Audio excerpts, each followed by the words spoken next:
Oh, where am I now?" asked the priest. "Now you are in purgatory," said the Master Thief. And off he went, and took the gold and silver and all the precious things which the priest had laid together in his best parlor.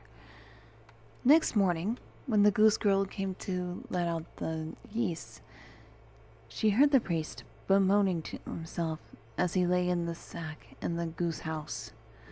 "Oh, heavens, who is that? What ails you?" said she. "Oh," said the priest, "if you are an angel from heaven, do let me out and let me go back to earth again, for no place was ever so bad as this. The little fiends nip me so with their tongs." "I am no angel," said the girl, and helped the priest out of the sack. "I only look after the governor's geese, that's what I do, and they are the little fiends which pinched your reverence." "This is the Master Thief's doing! Oh, my gold and silver and my best clothes!" shrieked the priest, and wild with rage, he ran home so fast that the goose girl thought he was suddenly gone mad. When the governor learned what happened to the priest, he laughed till he nearly killed himself. But when the Master Thief came and wanted to have his daughter according to promise, he once more gave him nothing but fine words, and said, "You must give me one more proof of your skill, so that I can really judge of your worth.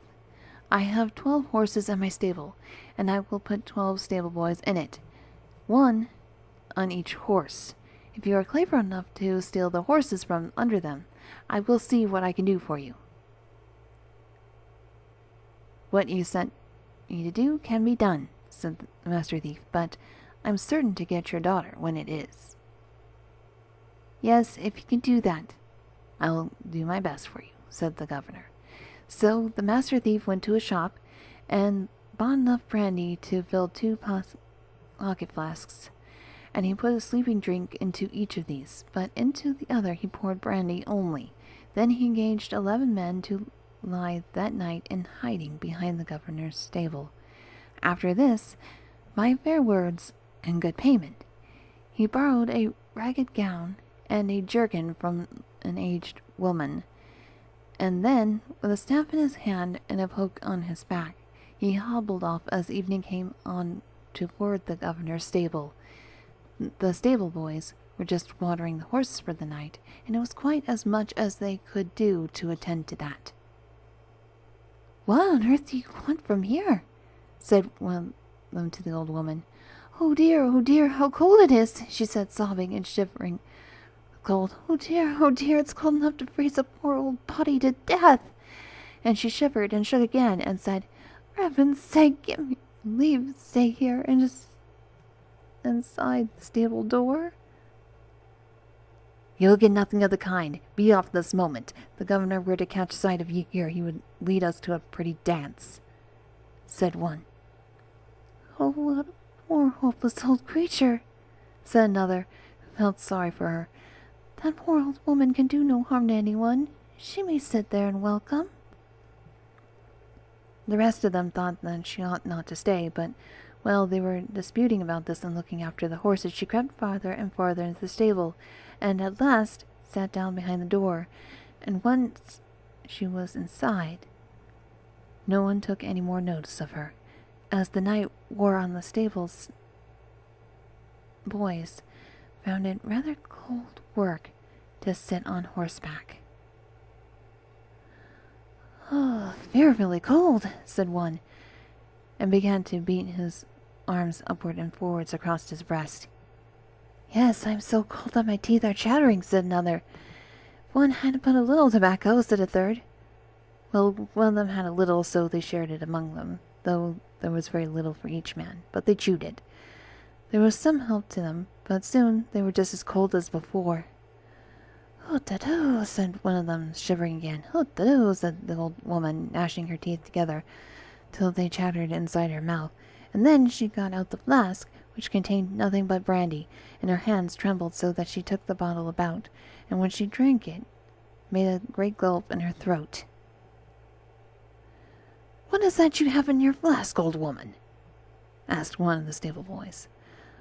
"Oh, it's only a little drop of brandy, your honor," she said. "Brandy? What? Let me have a drop, screamed all the 12 at once. "Oh, but what I have is so little," whimpered the old woman. "It's not even enough to wet your mouths." But they were determined to have it, and there was nothing to be done but give it. So she took out the flask with the sleepy drink and put it to the lips of the first of them, and now she shook no more, but guided the flask so that each of them got just as much as he ought. And the 12 had not been drinking before the first was already sitting snoring. Then the Master Thief flung off his beggar's rags, and took one stable boy after the other, and gently set him astride on the partitions which divide the stalls. And then he called his 11 men who were waiting outside, and they rode off with the governor's horses. In the morning, when the governor came to look after his stable boys, they were just beginning to come to again. They were driving their spurs into the partition and the splinters flew out, and some of the boys fell off, and some still hung on and sat looking like fools. "Ah, well," said the governor, "it's easy to see who has been here, but what a worthless set of fellows you must be to sit here and let the Master Thief steal the horses from under you." And they all got a beating for not having kept watch better. Later in the day, the Master Thief came and related what he had done, and wanted to have the governor's daughter as he had promised, but the governor gave him $100 and said that he must do something that was better still. "Do you think you can steal my horse from under me when I'm out riding it?" said he. "Well, it might be done," said the Master Thief, "if I were absolutely certain that I should get your daughter." So the governor said that he would see what he could do, and then he said on a certain day he would ride out to a great common where they drilled the soldiers.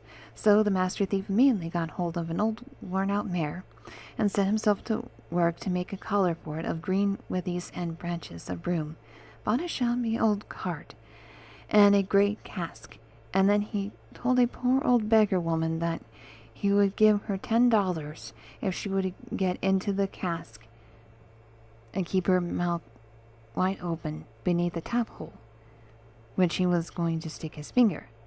No harm should happen to her, he said. She should only be driven about a little, and if he took his finger out more than once, he should have $10 more. Then he dressed himself in rags, dyed himself with soot, and put on a wig and a great beard of goat's hair so that it was impossible to recognize him, and went out to the parade ground, where the governor had already been riding about a long time. When the Master Thief got there, the mare went along so slowly and quietly that the cart hardly seemed to move from the spot. The mare pulled it a little forward, and then a little back, and then it stopped quite short. Then the mare pulled a little forward again, and it moved with such difficulty that the governor had not the least idea that this was the Master Thief. He rode straight up to him and asked if he had seen anyone hiding anywhere about in a wood that was close by. "No," said the man, "that I have not." "Hark you," said the governor, "if you will ride into that wood and search carefully to see if you can light up upon a fellow who is hiding in there, you shall have the loan of my horse and a good present of money for your trouble." "I am not sure I can do that," said the man, "for I have to go to a wedding with this cask of mead which I have been able to fetch, and the tap has fallen out on the way, so now I have to keep my finger in the tap hole as I drive." "Oh, just right off," said the governor. "Now we'll look after the cask and the horse too." So the man said that if he would do that, he would go, but he begged the governor to be very careful to put his finger into the tap hole the moment he took it out. So the governor said he would do his very best, and the Master Thief got into the governor's horse. But time passed, and grew later and later, and still the man did not come back, and at last the governor grew so weary of keeping his finger in the tap hole that he took it out. "Now I shall have $10 more," cried the old woman inside the cask, and he soon saw what kind of mead it was, and set out homeward. When he had gone a very little way, he met his servant bringing him the horse, for the Master Thief had already taken it home. The following day, he went to the governor and said he wanted to have his daughter according to the promise.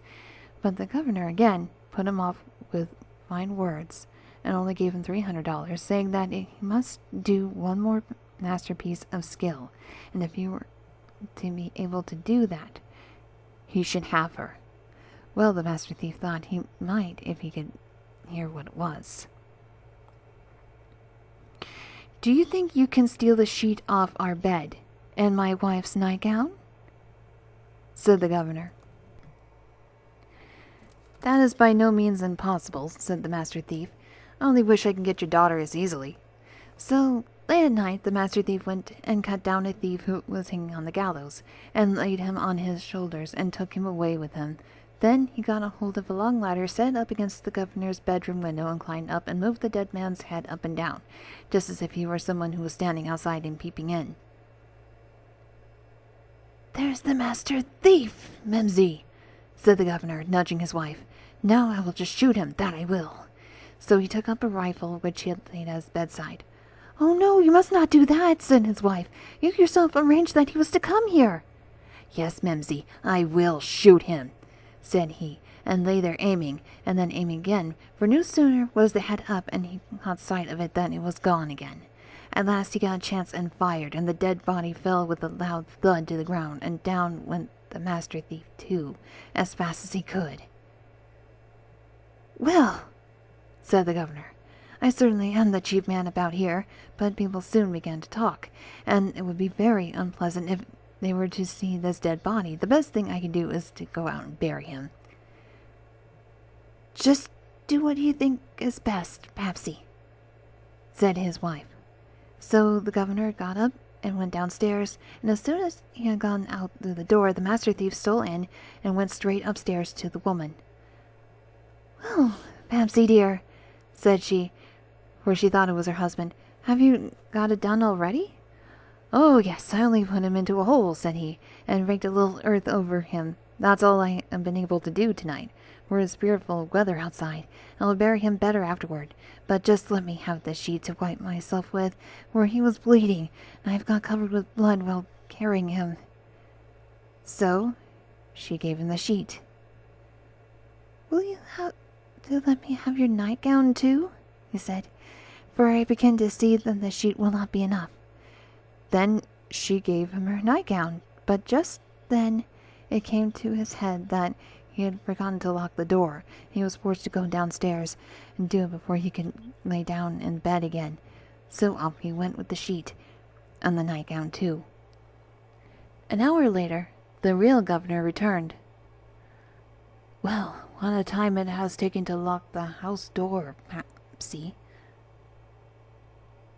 said his wife. And what have you done with the sheet and nightgown? What do you mean? Asked the governor.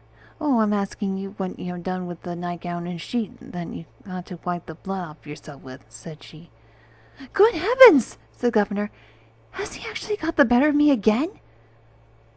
When day came, the master thief came too, and wanted to have the governor's daughter, as had been promised, and the governor dared do no otherwise than give her to him, and much money besides, for he feared that if he did not, the master thief might steal the very eyes out of his head, and that he himself would be ill spoken of by all men. The master thief lived well and happily from that time forth, and whether he stole any more or not, I cannot tell you, but if he did, it was for a pastime.